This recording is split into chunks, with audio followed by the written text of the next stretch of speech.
Shalom, selamat pagi. Mari kita akan mulai pada kita pagi ini. Sama untuk semuanya bangkit berdiri. Kita akan menyerahkan ibadah ini sepenuhnya ke dalam tangan Tuhan. Ibadah ini akan kita dasari dengan pengakuan iman kita kepada Tuhan, bahwa pertolongan kita datangnya dari Tuhan yang menciptakan langit dan bumi. Tuhan yang tidak pernah meninggalkan perbuatan tangannya. Kasih karunia dan damai sejahtera-Nya turun atas kita sementara kita berbuat bakti padanya. Kami menyerahkan ibadah kami pagi ini dalam tangan kuasa-Mu ya Tuhan, dan biar Engkau sendiri akan memimpin dan memberkati ibadah ini dari awal, pertengahan hingga akhirnya. Dan kami serahkan sepenuhnya di dalam nama Tuhan Yesus Kristus. Haleluya. Amin. Silakan duduk.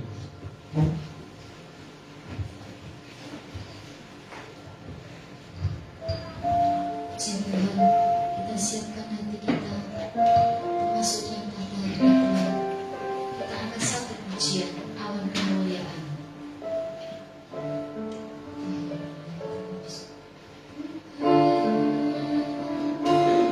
Melalui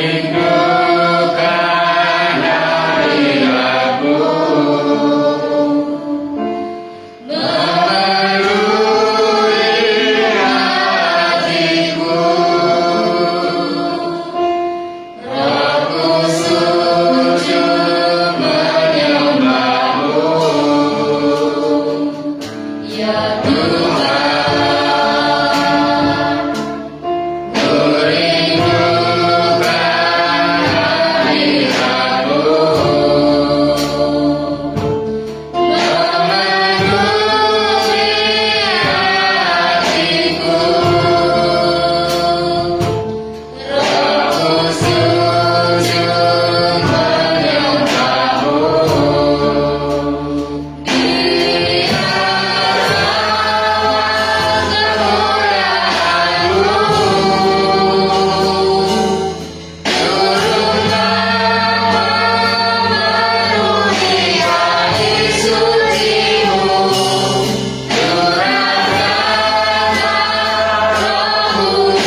kasih Roh Kudus yang diberikan bagi kami Tuhan, yang menyertai kehidupan kami Bapa, menopang kehidupan kami Tuhan. Terima kasih Tuhan Yesus, terima kasih Engkau Allah yang luar biasa. Terima kasih Tuhan, Engkau ajaib, Engkau dahsyat dalam kehidupan kami Tuhan. Terima kasih Tuhan Yesus, terima kasih. Haleluya Tuhan. Kami serahkan Bapak ibadah pada hari ini kepada Tuhan. Terima kasih untuk penyertaan-Mu dalam kehidupan kami. Kami percaya Bapak, hari-hari yang kami lalui semua bersama-Mu Tuhan. Engkau Allah Immanuel yang selalu menyertai kehidupan kami Tuhan. Terima kasih Bapak, kami mau memberikan yang terbaik dalam kehidupan kami untuk kemuliaan nama-Mu Tuhan. Kiranya akan kami berikan Tuhan menjadi persembahan yang harum di hadapan-Mu Bapa. Terima kasih Tuhan Yesus. Kami sangat bersyukur pagi hari ini Tuhan. Kami mau Tuhan memberikan kehidupan kami sepenuhnya untuk Bapa. Di dalam nama Tuhan Yesus. Haleluya. Amin. Puji Tuhan. Bagaimana kabarnya hari ini? Puji Tuhan. Wajah-wajah yang cerah. Kita percaya apapun yang terjadi dalam kehidupan kita, satu hal, Tuhan selalu beserta dengan kita. Amin.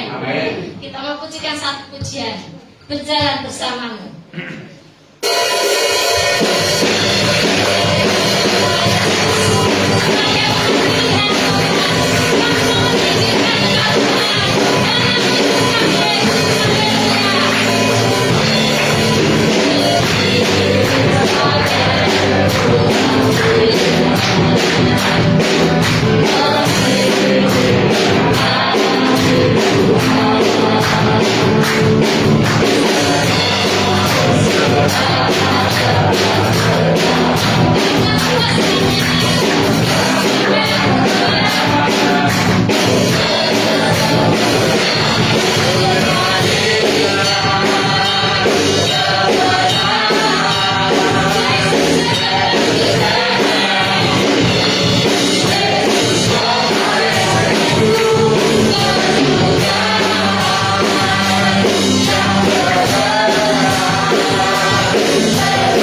seumur hidupku, karena kita mau bersama-sama dengan Tuhan di kerajaan surga.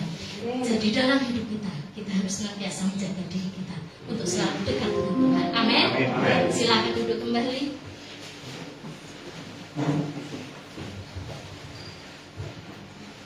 Tiba saja kita memberikan persembahan dan kayak sudah Tuhan percayakan, kita memberikan yang terbaik untuk yang bertugas untuk yang juga dapat.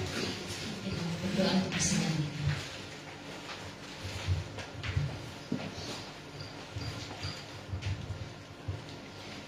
Bapa di dalam surga, terima kasih Tuhan Yesus. Kami sangat bersyukur Tuhan untuk pagi hari ini Tuhan.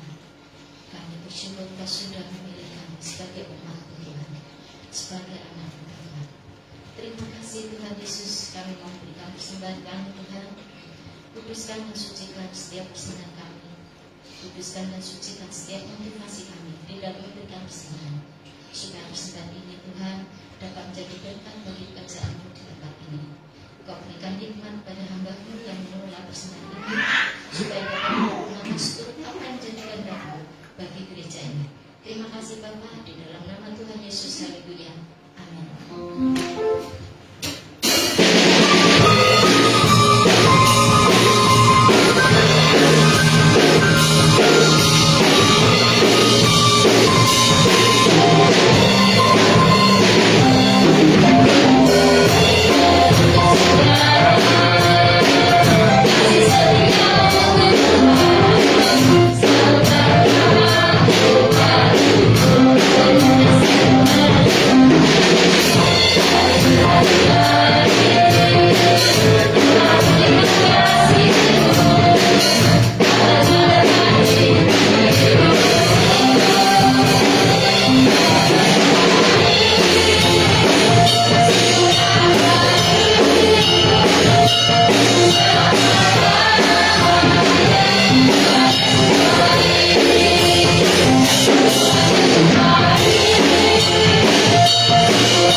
Tuhan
beristimewa melalui kebenaran firman-Mu yang akan membawa setiap pribadi kami masing-masing boleh mengenal akan Tuhan yang lebih dalam lagi. Berbicaralah pada setiap pribadi kami masing-masing yang hadir pagi ini maupun mereka yang mengikuti siaran langsung di mana saja mereka berada. Biarlah melalui firman Tuhan boleh memberkati setiap kami. Urapi hamba-Mu, urapi kami semuanya. Terima kasih banyak Tuhan. Di dalam nama Tuhan Yesus Kristus kami sambut firman Tuhan. Haleluya. Amin. Puji Tuhan, saudaraku yang dikasihi oleh Tuhan. Firman Tuhan pada pagi ini masih berbicara tentang hidup dalam rencana Tuhan. Mari kita akan sama-sama baca firman Tuhan dalam Keluaran pasal yang ke-17. Keluaran pasal 13 ayat yang ke-17 sampai yang ke-22. Keluaran pasal 13 ayat 17 sampai 22.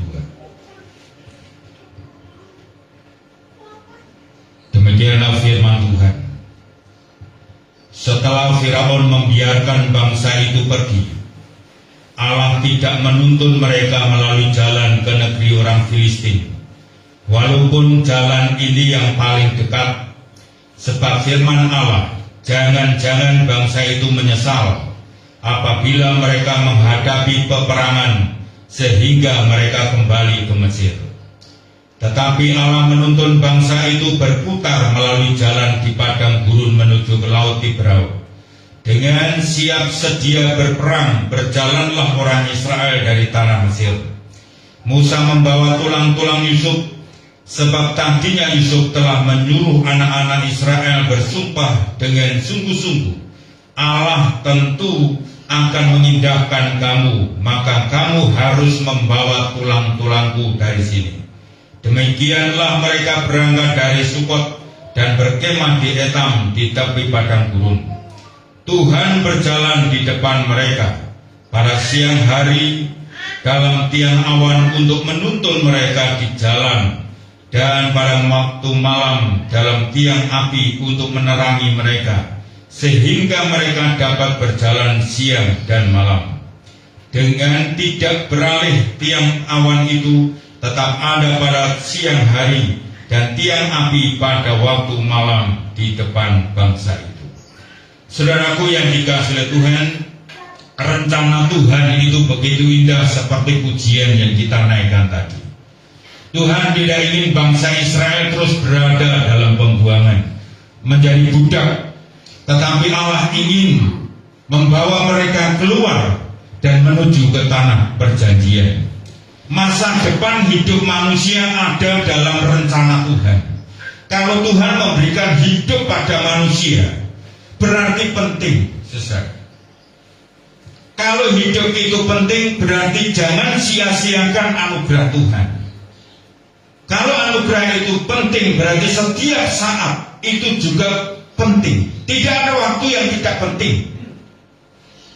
Andai kata saja kita telah menyia-nyiakan semua kesempatan yang Tuhan berikan, maka suatu saat pasti akan menyesal. Manusia tidak mengetahui apa yang akan terjadi di depan. Tetapi kalau kita lihat, saudaraku, manusia mempunyai keinginan untuk mengetahui masa depannya, untuk mengetahui kehidupan mereka di masa depan. Akhirnya dengan ingin mengetahui hidup di masa depan itu, banyak orang yang berusaha mencari sumber. Banyak orang berusaha mencari tempat-tempat tertentu yang bisa meramalkan tentang kehidupannya di masa depan. Kira-kira saya di masa depan akan menjadi seperti apa? Akan menjadi orang yang sukses atau menjadi orang yang berhasil? Akan menjadi orang yang punya kedudukan yang penting atau tidak? Ada banyak orang yang berusaha mencari jawaban untuk mengetahui masa depannya. Kita harus menyadari bahwa pada dasarnya pengetahuan manusia itu terbatas, sehingga tidak tahu tentang apa yang akan terjadi di kemudian hari. 5 menit ke depan apa yang akan terjadi dengan kita juga nggak ngerti. Masa depan manusia adalah otoritas Tuhan. Di dalam Amsal pasal 16 ayat 9 mengatakan bahwa manusia memikir-mikirkan, tetapi Tuhan yang menentukan jalannya atau menentukan langkahnya. Jadi Tuhan yang menentukan dalam kehidupan kita. Manusia hanya bisa berpikir, manusia hanya bisa merencanakan, tetapi Tuhan yang menentukan. Nah, bagaimana kita hidup di dalam rencana Tuhan? Coba kita lihat yang pertama, ayat 17 sampai yang ke-18. Setelah Firaun membiarkan, ya, di situ ada kata membiarkan, bangsa itu pergi, Allah tidak menuntun mereka melalui jalan ke negeri orang Filistin, walaupun jalan ini yang paling dekat. Sebab Allah berfirman, jangan-jangan bangsa itu menyesal, apalagi mereka menghadapi peperangan, sehingga mereka kembali ke Mesir. Ayat 18. Tetapi Allah menuntun bangsa itu berputar, walaupun di padang gurun, berputar melalui padang gurun menuju Laut Tibrau. Dengan siap sedia berperang, berjalanlah orang Israel dari tanah Mesir. Saudara, untuk sampai ke Kanaan, untuk sampai ke tempat yang dijanjikan oleh Tuhan, Tuhan tidak membiarkan bangsa itu melalui jalan yang sudah ada. Tuhan tidak memakai jalan yang terdekat, jalan yang sudah diketahui. Tapi justru apa yang Tuhan lakukan, Tuhan membawa mereka berputar. Walaupun jalan Tuhan itu berputar, walaupun jalan Tuhan itu berliku-liku, tetapi itu yang harus kita ikuti, saudara. Kenapa kita harus hidup dalam rencana Tuhan? Yang pertama, karena kita berjalan menurut tuntunan Tuhan. Jadi orang yang hidup dalam rencana Tuhan itu hidupnya mengikuti tuntunan Tuhan, bukan mengikuti kehendaknya sendiri, bukan mengikuti kemauannya sendiri, tetapi mengikuti tuntunan Tuhan. Walaupun mungkin jalan Tuhan itu tidak sesuai dengan jalan kita, karena memang jalan Tuhan bukan jalan kita, rencana Tuhan bukan rencana kita. Kita baru bisa tahu rencana Tuhan kalau kita menyelaraskan hidup kita dengan kehendak Tuhan. Kita baru mengerti, saudara. Allah mengetahui apa yang akan terjadi dalam perjalanan mereka. Kalau Tuhan menuntun sekalipun di padang gurun, tidak ada rumah makan, tidak ada restoran, tetapi apakah Tuhan membiarkan mereka kelaparan di padang gurun? Tidak. Tuhan justru membawa mereka berputar di padang gurun. Sekalipun tidak ada rumah makan, sekalipun tidak ada warung, tetapi ketika mereka butuh makan, Tuhan sediakan secara ajaib. Kadang-kadang Tuhan membawa perjalanan hidup kita berputar. Kenapa harus berputar-putar? Sedangkan jalan yang terdekat itu ada, sedangkan jalan yang sudah tersedia itu ada. Kenapa nggak lewat situ saja? Kita ini siapa? Sehingga kita bisa mengatur Tuhan untuk menentukan langkah hidup kita. Kita ini bukan siapa-siapa yang tidak punya kuasa untuk mengatur Tuhan, memimpin hidup kita. Kita hanya manusia yang harus tunduk, mengakui bahwa Tuhan menuntun jalan hidup kita. Entah dia mau bawa kita ke padang gurun. Kalau kita di padang gurun bersama dengan Tuhan, semua yang akan kita hadapi, kesukaran, kesulitan, kebutuhan, juga pasti akan terpenuhi oleh Tuhan. Kita lihat, saudara, kadang jalan Tuhan itu berliku, ya, sampai jalannya itu kadang-kadang tak terselami. Kadang-kadang kita tidak bisa memahami jalan Tuhan itu. Tetapi kalau kita terus mengikuti jalan Tuhan, kita percaya pasti Tuhan akan menuntun kita sampai ke tempat yang dijanjikan oleh Tuhan, yaitu tanah perjanjian. Karena itu rencana Tuhan, saudara. Tuhan tidak mengendaki mereka terus menjadi budak di Mesir. Mereka tidak terus menderita, tapi Tuhan ingin membawa mereka keluar dari perbudakan, keluar dari tekanan hidup mereka. Tetapi tidak langsung secara otomatis mereka dibawa keluar lewat jalan yang terdekat supaya mereka nggak susah payah. Tidak, saudara. Tuhan tahu bagaimana cara membentuk pribadi kita masing-masing. Tuhan tahu bagaimana membawa kehidupan kita di jalan yang paling cocok, yang paling tepat buat kita masing-masing. Tuhan ngerti, saudara. Makanya ketika kita mengikuti jalan Tuhan, percayalah, jalan Tuhan tidak akan pernah menyesatkan kita.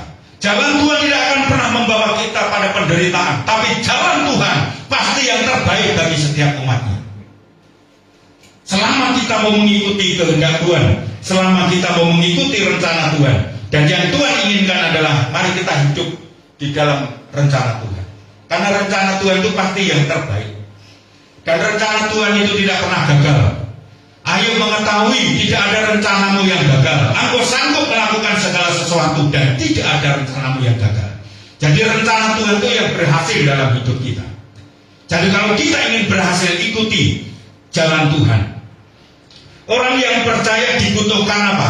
Ketaatan untuk mengikuti jalan Tuhan yang berputar tadi. Orang percaya harus mempunyai ketaatan untuk mengikuti tuntunan Tuhan, sekalipun di padang gurun. Karena setiap anak-anak Tuhan itu cirinya adalah hidup dipimpin oleh Roh, dipimpin oleh Allah sendiri dalam kitab Roma pasal 8 dan 14. Jadi kalau kita ingin mengikuti jalan Tuhan, mari kita memiliki ketaatan. Tuhan yang telah menentukan jalan hidup kita, dan Tuhan akan menyatakan kuasanya sekalipun kita berada di padang gurun. Dan Tuhan yang menetapkan setiap langkah-langkah umat Tuhan. Jadi kenapa kita harus hidup di dalam rencana Tuhan? Karena Dia adalah pemimpin hidup kita. Dia yang menuntun hidup kita, Dia yang mengarahkan jalan hidup kita. Karena Tuhan yang menciptakan kita, maka Tuhan yang tahu persis bagaimana kehidupan kita di masa depan. Tuhan yang merancang hidup kita. Dia yang sudah berpikir sedemikian rupa jauh ke depan. Dan tidak ada rencana Tuhan yang buruk bagi setiap umat Tuhan. Rancanganmu adalah rancangan yang penuh dengan damai sejahtera. Rancangan Tuhan itu damai sejahtera, bukan rancangan kecelakaan, saudara. Jadi yang pertama, kenapa kita harus hidup dalam rencana Tuhan? Karena Dia pemimpin hidup kita. Memang saudara, ada orang yang bisa berhasil dalam hidupnya karena dipimpin kehendaknya sendiri, mengikuti rencana sendiri, bisa berhasil. Tetapi keberhasilan yang dicapai itu tidak seperti keberhasilan yang dipikirkan Tuhan buat kita, atau dipikirkan Tuhan buat umatnya.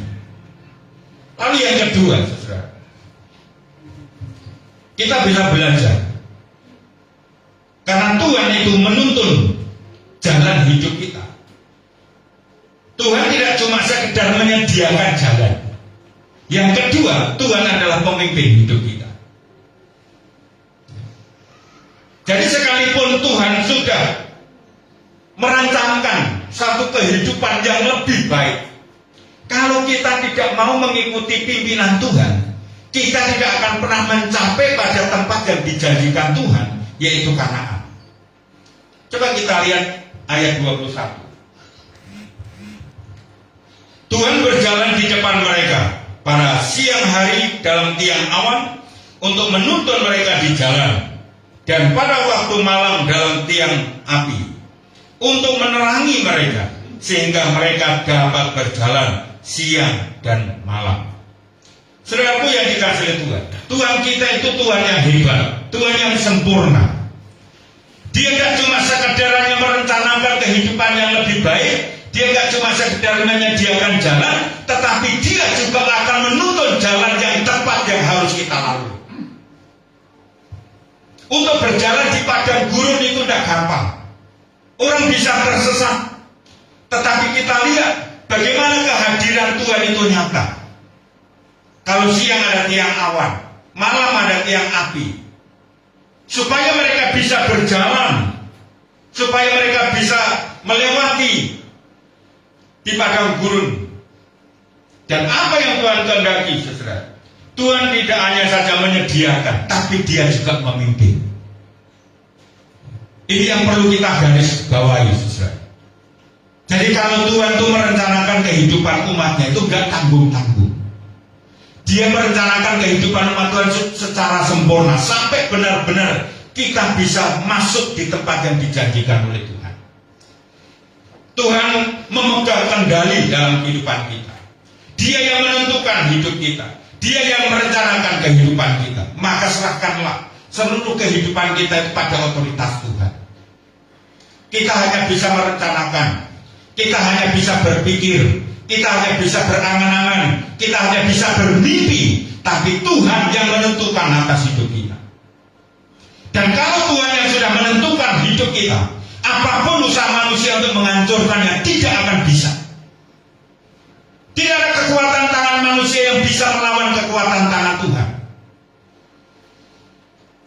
Kita lihat dalam kitab Wahyu, tangan Tuhan, tangan kanannya memegang 7 bintang. Betapa hebatnya tangan Tuhan. Kita nggak bisa bayangkan kebesaran Tuhan. Ya, bukan bintang 7, tapi 7 bintang. Terlalu hebat. Dan tangan Tuhan inilah yang menuntun umatnya ketika melewati padang gurun. Jalan yang sudah tersedia ada, jalan yang paling dekat ada, tapi kenapa harus berputar? Seringkali kita ingin potong kompas untuk mencapai sebuah kesuksesan, keberhasilan. Tapi apakah itu cara Tuhan? Belum tentu. Tuhan kadang-kadang membuat kita harus berjuang, harus melewati, berputar-putar, harus jatuh bangun, sampai pada akhirnya bisa berhasil. Percayalah bahwa tidak ada rencana Tuhan yang buruk dalam kehidupan kita. Rencana Tuhan adalah rencana yang terbaik untuk setiap umat Tuhan. Dan itu yang patut kita syukuri. Jadi kita lihat saudaraku yang dikasih oleh Tuhan. Orang percaya akan mampu berputar di padang gurun kalau kita mengikuti tuntunan Tuhan. Tapi kalau kita tidak mengikuti tuntunan Tuhan, kita tidak mengikuti bagaimana Allah bergerak dan kita ikut bergerak, maka kita tidak akan mampu melewati jalan di padang gurun yang berputar-putar itu. Jadi jalan Tuhan itu sekalipun berputar-putar, tetapi kalau kita bersama dengan Tuhan, percayalah bahwa Tuhan akan memberikan kemampuan kepada kita. Sudah lihat bagaimana firman Tuhan mengatakan, kaki mereka juga enggak bengkak, sepatu yang mereka pakai juga enggak rusak, jubah yang mereka pakai juga enggak rusak. Tuhan pelihara, tidak cuma memelihara tubuh mereka, tapi juga Tuhan memelihara apa yang mereka butuhkan. Artinya kalau Tuhan sudah menyediakan jalan, Tuhan sudah memimpin, Dia juga bertanggung jawab atas kebutuhan kita. Dia juga bertanggung jawab atas kehidupan kita. Ketika mereka butuh makan, apakah Tuhan biarkan di padang gurun? Apakah Tuhan berkata di padang gurun tidak ada makanan? Di padang gurun tidak ada warung? Apakah Tuhan berkata begitu? Tidak. Tuhan tahu apa yang dibutuhkan. Maka ketika di padang gurun itu pun Tuhan menyediakan kebutuhan mereka. Mereka bisa makan. Cuma persoalannya mereka mau mensyukuri apa yang Tuhan sediakan atau tidak. Kadang-kadang mereka tidak bersyukur tentang apa yang Tuhan sediakan. Mereka bersungut-sungut, akhirnya banyak mereka yang mati di padang gurun dipagut ular. Ketika kita tidak mampu mensyukuri apa yang Tuhan berikan kepada kita, kita bersungut-sungut. Karena kita nggak ngerti jalan Tuhan. Kita nggak ngerti kita sedang dibawa mutar-mutar oleh Tuhan. Padahal di balik jalan yang mutar-mutar itu, sasaran terakhir adalah tempat yang dijanjikan oleh Tuhan. Yang membuat kita bersungut-sungut itu karena kita nggak ngerti jalan Tuhan. Kita nggak ngerti rencana Tuhan. Kalau kita selalu mengerti rencana Tuhan, kita pasti akan mengikuti tanpa harus kita mengeluh, tanpa harus kita bersungut-sungut kepada Tuhan. Tuhan tidak akan membiarkan kita melalui jalan padang gurun dengan kekuatan kita sendiri. Dialah yang memimpin. Jadikan Tuhan itu pemimpin hidup. Kalau Tuhan yang menjadi pemimpin hidup kita, pasti berhasil. Daud mengatakan, Tuhan adalah gembalaku. Ketika Daud menjadikan Tuhan gembala hidupnya, dikatakan takkan kekurangan aku. Apakah benar orang yang menjanjikan Tuhan gembala hidupnya tidak pernah kekurangan? Banyak yang mengalami. Tapi apakah Tuhan bukan gembala yang baik? Dia tetap gembala yang baik. Itulah bagian dari jalan Tuhan yang berputar, supaya kita tidak mengandalkan kekuatan kita sendiri. Kalau andai kata saja bangsa Israel dipimpin melalui jalan yang sudah tersedia, jalan yang terdekat, lalu sampai pada tujuan, mereka bisa berhasil. Lalu mereka berkata, saya sudah sampai pada tujuan. Wajar, karena jalannya dekat. Wajar, karena jalannya sudah tahu mereka. Kalau jalannya belum dibawa Tuhan muter-muter, kan jalannya nggak ngerti. Karena jalannya nggak ngerti, maka manusia harus mempercayakan sepenuhnya pada pimpinan Tuhan. Kalau kita menyerahkan semua pada pimpinan Tuhan, percayalah, kita pasti berhasil hidup dalam rencana Tuhan. Dan rencana Tuhan itu indah bagi kita, seperti pujian tadi. Dan kalau kita setiap umat Tuhan selalu mengikuti pimpinan Tuhan, tuntunan Tuhan, dia akan bisa bersyukur sekalipun di padang gurun, sekalipun jalan itu berputar-putar. Suatu saat ada seorang yang diberikan penglihatan oleh Tuhan. Mereka ketika melihat ada dua pasang kaki yang sedang berjalan bersama-sama. Tapi suatu saat juga dia hanya bisa melihat satu pasang kaki. Lalu akhirnya orang itu bertanya kepada Tuhan, apa artinya itu Tuhan? Lalu Tuhan menjelaskan, ketika kamu melihat ada dua pasang kaki yang sedang berjalan, itu kamu sedang berjalan bersama dengan aku. Tapi ketika kamu hanya bisa melihat satu pasang kaki yang sedang berjalan, itu kamu aku gendong, karena kamu sedang melewati tempat yang sangat membahayakan buat kamu. Jadi Tuhan tahu ketika kita melewati jalan yang akan menghancurkan kehidupan kita. Janji Tuhan, bagaimana dia menyelamatkan umatnya, dia gendong.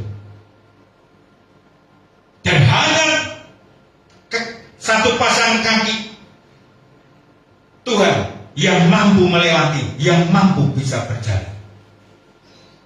Jadi kalau kita menyerahkan sepenuhnya pimpinan hidup ini kepada Tuhan, tidak ada yang mustahil. Janji Tuhan pasti bisa tergenapi dalam kehidupan kita.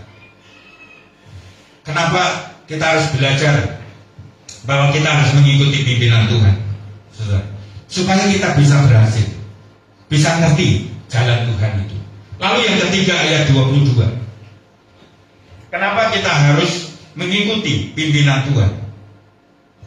Ayat 22. Dengan tidak beralih, tiang awan itu tetap ada pada siang hari, dan tiang api pada waktu malam di depan bangsa itu. Yang ketiga, saudara, orang yang hidup di dalam rencana Tuhan itu adalah orang yang memiliki konsistensi dalam mengikut Tuhan. Jangan sampai orang percaya minggu ini mengikuti pimpinan Tuhan, minggu selanjutnya pimpinan sendiri. Orang yang hidup di dalam rencana Tuhan, dia akan selalu mengikuti pimpinan Tuhan. Dia akan selalu mengikuti tuntunan Tuhan.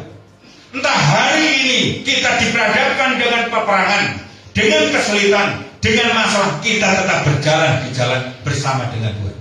Hari ini kita diperhadapkan dengan kehidupan tanpa persoalan, kita hidup dalam berkat Tuhan, kita juga berjalan bersama dengan Tuhan. Jangan sampai hidup kita tidak konsisten. Konsisten, kita harus konsisten dalam kita mengikut Tuhan. Artinya tidak berubah-ubah. Kita selalu ada di mana Tuhan bawa kita. Kita selalu selaras dengan tuntunan Tuhan. Itu orang konsisten. Ada banyak orang percaya yang tidak konsisten dalam mengikut Tuhan. Saat menghadapi kesulitan, saat menghadapi masalah, justru dia berjalan dengan caranya sendiri. Suatu saat saya pernah ditanya oleh seseorang, Pak, Di Solo orang pintar mana? Ada nggak? Banyak, saya bilang. Banyak orang pintar di sini. Saya tahu sebenarnya tujuan mereka tanya dukun, saudara. Kamu mau butuh berapa banyak orang pintar? Lalu akhirnya saya ngomong, kamu ini anak Tuhan. Kenapa kamu andalkan orang itu? Kenapa kamu cari jalan pintas untuk mencapai sebuah tujuan yang kamu inginkan, yang kamu rencanakan dalam hidup? Akhirnya orang itu tetap nekat, saudara. Dan ketika tetap nekat, akhirnya tidak berhasil juga rencana dia. Dan sampai hari ini dia tetap meninggalkan Tuhan. Tuhan ingin, saudara, kita ini konsisten dalam mengikut Tuhan. Susah senang ikut Tuhan. Jalannya mulus, jalannya nggak mulus, kita harus tetap ikut Tuhan. Percayakan sepenuhnya, hidup ini sepenuhnya hanya kepada Tuhan. Tuhan itu memiliki otoritas dalam perjalanan hidup kita. Tuhan yang punya otoritas.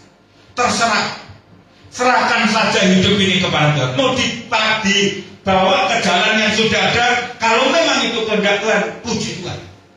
Kalau mau dibawa ke jalan yang berputar-putar, kalau memang itu kehendak Tuhan buat kita masing-masing, ya puji Tuhan. Kita ikuti saja. Tugas kita hanya mengikuti tuntunan Tuhan. Tugas kita hanya berjalan di jalan Tuhan. Maka dibutuhkan sebuah ketaatan. Taat saja, saudara. Ikuti saja. Saudaraku yang dikasih oleh Tuhan, saya ingat betul waktu mau bangun gereja ini. Suatu saat waktu habis doa pagi, istri saya bilang begini, saya mau belikan mobil untuk jemaat, untuk gereja. Saya bilang, enggak, saudara. Tapi yang Tuhan inginkan adalah merombak gereja ini, merenov gereja. Akhirnya dia ngikuti. Dan mulai saat itu, saudara, kami mulai mempersiapkan diri, mulai menyisihkan berkat Tuhan yang ada. Habis waktu itu doa lagi. Lalu istri saya bilang, habis doa pagi, Tuhan bilang begini, dia bilang sama saya begini, Tuhan suruh kita ngasih 100 juta. Lalu saya iakan. Ya, saya iakan. Kalau memang itu Tuhan yang suruh, ayo kita kerjakan. Walaupun kita belum pegang, tapi kalau kita ngikuti kehendak Tuhan pasti. Lalu ketika mau mulai bangun, saya sudah diperingatkan oleh banyak orang, Pak, ini kondisinya lagi susah, kok mau bangun? Saya nggak terpengaruh, saudara. Saya ajak untuk jemaat, panitia, yuk kita doa, kita mulai, kita doa sama-sama. Dan saya ingat betul bahwa di dalam doa itu saya bilang, keajaiban Tuhan terus akan terjadi dalam pembangunan gereja ini. Dan akhirnya kita sepakat, kita mulai bulan Januari pertengahan, kita doa, dan sampai hari ini puji Tuhan masih bisa berjalan. Kadang-kadang dibuat ketar-ketir, saudara, karena kondisi dana bangunan yang ya sudah tipis seperti sekarang ini, saudara. Kalau secara manusiawi mungkin hanya tinggal 2 minggu, itu hanya untuk bayar tukang, mungkin. Tapi kita yakin dan percaya ini pekerjaan Tuhan. Kita sedang belajar mengikuti tuntunan Tuhan. Tuhan mau bawa kemana? Kita tidak ngerti. Semakin kita bertanya, cari jawaban kepada Tuhan, semakin kita nggak temukan. Tapi kalau kita mengikuti saja, nanti justru kita akan ngerti, oh begini betul ternyata jalan Tuhan. Saya kasih kesaksian yang sudah sering saya sampaikan di sini kepada jemaat. Suatu saat di Korea itu ada seorang penginjil muda perempuan cantik sekali, saudara. Dan waktu itu dia ingin pelayanan di desa, di daerah. Dia sudah bayangkan, dia sudah punya rencana kalau di sana nanti bisa disambut jemaat, lalu bisa melayani dengan baik dan seterusnya. Ternyata saudara, setelah sampai ke tempat tujuan, bukannya disambut jemaat, tapi justru wajah yang cantik itu disengat lebah. Akhirnya saudara, wajah yang cantik ini hancur, saudara. Rusak karena bengkak, karena sengatan lebah. Saudara bisa bayangkan, orang secantik apapun kalau sudah disengat lebah, saudara bisa bayangkan. Akhirnya dia mengeluh. Dia berkata kepada Tuhan, kenapa Tuhan? Tujuan saya datang ke sini ini baik mau melayani, tapi kenapa saya mengalami sengatan lebah? Ternyata beberapa saat kemudian ada tentara komunis yang masuk ke tempat itu, dan banyak para wanita itu menjadi korban pemerkosaan. Dan ketika ada salah satu tentara komunis ketemu dengan penginjil yang sudah disengat lebah itu, dia bingung, saudara. Ini manusia atau bukan? Kalau manusia kok begini? Akhirnya ditinggal pergi. Setelah ditinggal pergi, baru dia bisa menyadari, saudara. Ternyata di balik sengatan lebah itu ada maksud Tuhan, ada rencana Tuhan untuk menyelamatkan penginjil atau hamba Tuhan ini supaya tidak menjadi korban pemerkosaan. Orang disengat lebah itu 2-3 hari sembuh, saudara. Kalau nggak percaya coba aja. Tapi kalau orang jadi korban pemerkosaan itu enggak, susah untuk dihilangkan. Setelah itu baru dia bisa bersyukur, oh terima kasih Tuhan, untung ada sengatan lebah, untung wajahnya yang cantik itu diizinkan Tuhan rusak karena sengatan lebah, untuk keselamatan hidup. Persoalannya, kenapa harus melalui sengatan lebah? Itu rahasia Tuhan. Makanya kadang-kadang saudara, ya, kadang-kadang Tuhan itu membawa kita seperti sedang berjalan di padang gurun. Kita hanya bisa melihat pasir, kita nggak lihat apa-apa. Sepertinya kalau kita melihat kehidupan kanan kiri kita seperti ini, sepertinya kita tidak bisa menjadi orang yang berhasil. Tapi kalau kita tetap konsisten dalam kita mengikut Tuhan, percayalah bahwa Tuhan pasti akan menyatakan kemuliaannya sekalipun di padang gurun. Coba kita lihat dalam Keluaran pasal 24 ayat 17. Keluaran 24 ayat 17. Tampaklah kemuliaan Tuhan sebagai api yang menghanguskan di puncak gunung itu pada pemandangan orang Israel. Kemuliaan Tuhan merupakan tanda nyata dalam kehadiran Tuhan bagi umatnya. Dia hadir, saudara. Allah bergerak. Ketika Allah bergerak, mari kita ikuti Allah bergerak. Kalau Allah tidak bergerak, jangan bergerak. Berhentilah. Tiang awan itu berhenti, maka umat Israel juga harus berhenti, supaya mereka tidak mati kepanasan.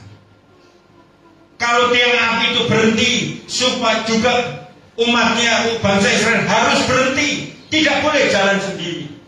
Sebab kalau jalan bisa mati kedinginan. Dibutuhkan ketaatan.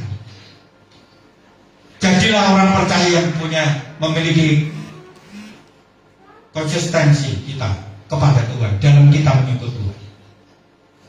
Biarlah kita selalu ikut Tuhan, mengikuti pimpinan Tuhan setiap saat. Jangan timbul tenggelam. Hari ini ikut pimpinan Tuhan, besok enggak. Besoknya lagi ikut pimpinan Tuhan, besoknya lagi enggak. Jangan. Mereka harus selalu siap dalam peperangan, saudara. Masa depan itu kita enggak ngerti. Kita akan menghadapi masa yang susah, sulit, mudah atau tidak, kita enggak ngerti. Tapi kita harus mempersiapkan diri untuk menghadapi semua yang terjadi. Kita nggak bisa mempersiapkan diri dengan kekuatan kita sendiri. Kita mempersiapkan diri bersama dengan Tuhan. Dan ketika kita bersama dengan Tuhan, percayalah pasti akan sampai pada tujuan, yaitu Kanaan, tanah yang dijanjikan oleh Tuhan. kehidupan yang lebih baik buat mereka. Ini bisa terjadi bagi mereka yang tidak bersungut-sungut, yang tidak meninggalkan pimpinan Tuhan. Hanya generasi Yosua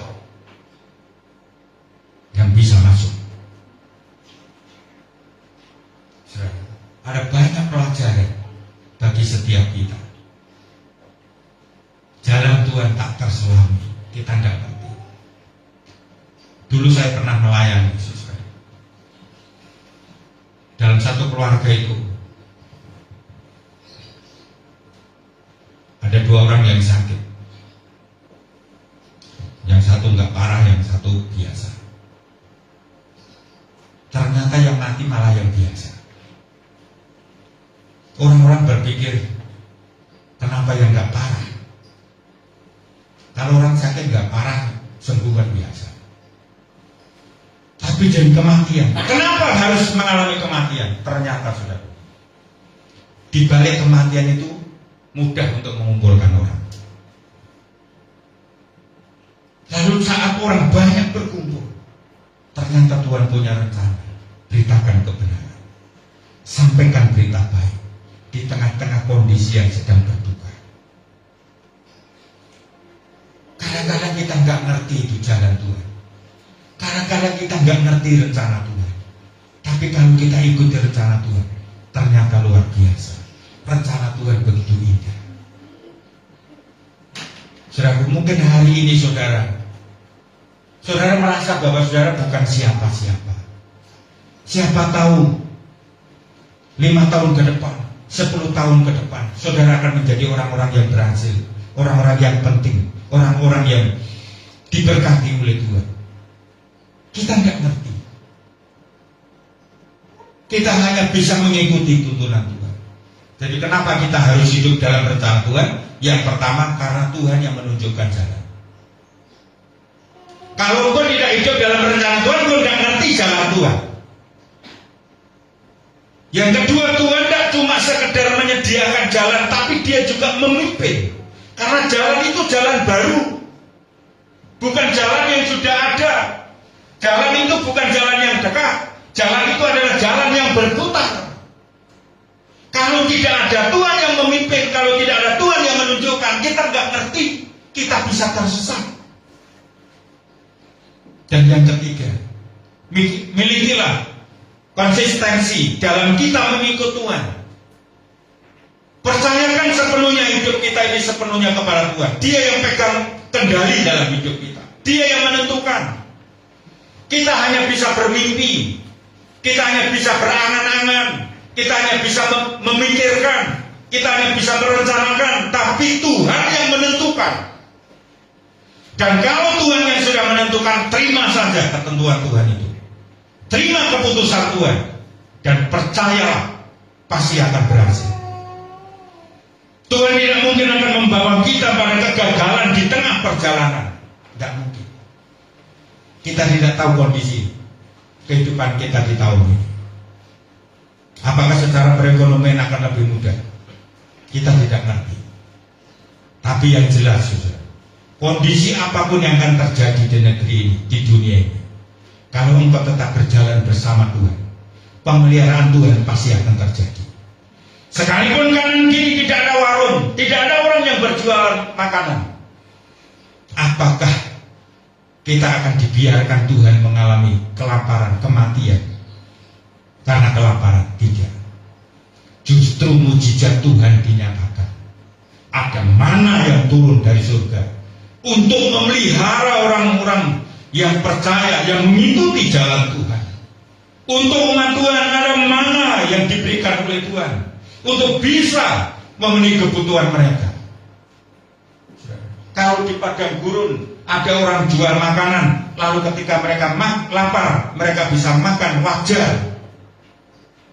Karena memang ada orang yang jualan makanan, karena memang ada warung. Tapi kalau tidak ada apa-apa, tapi mereka bisa kenyang, terpelihara, inilah keajaiban Tuhan.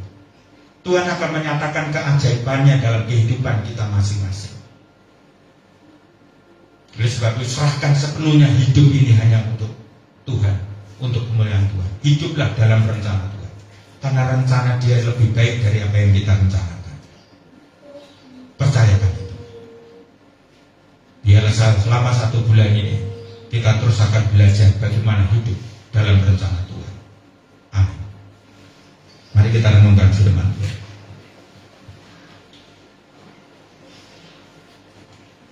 Santo untuk konten pujian maju ke depan. Kita naikkan pujian sebelum firman Tuhan.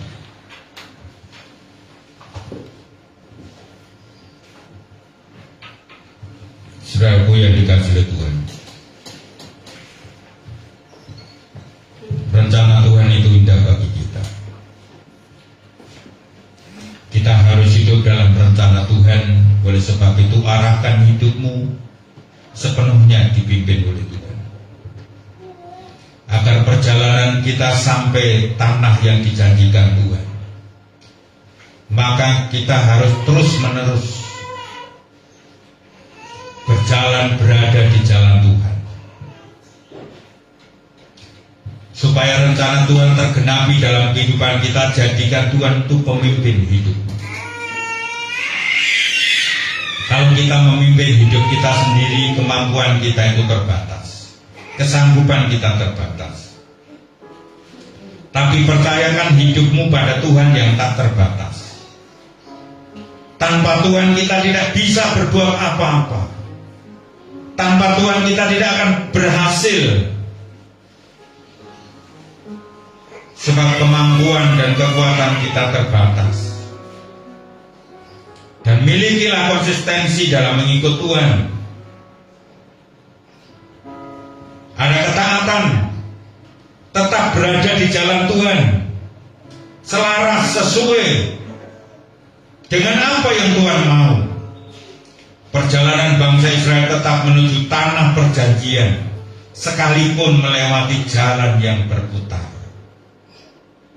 Tuhan memiliki otoritas dalam perjalanan hidup kita. Mari kita naikkan pujian ini. Biarkan pujian ini menjadi suatu ungkapan isi hati kita di hadapan Tuhan. Melupakan yang di belakangku, ku serahkan diriku hanya padamu Yesus, dan ku berlari kepada tujuanku. Kau beri hari yang baru, yang lama telah berlalu.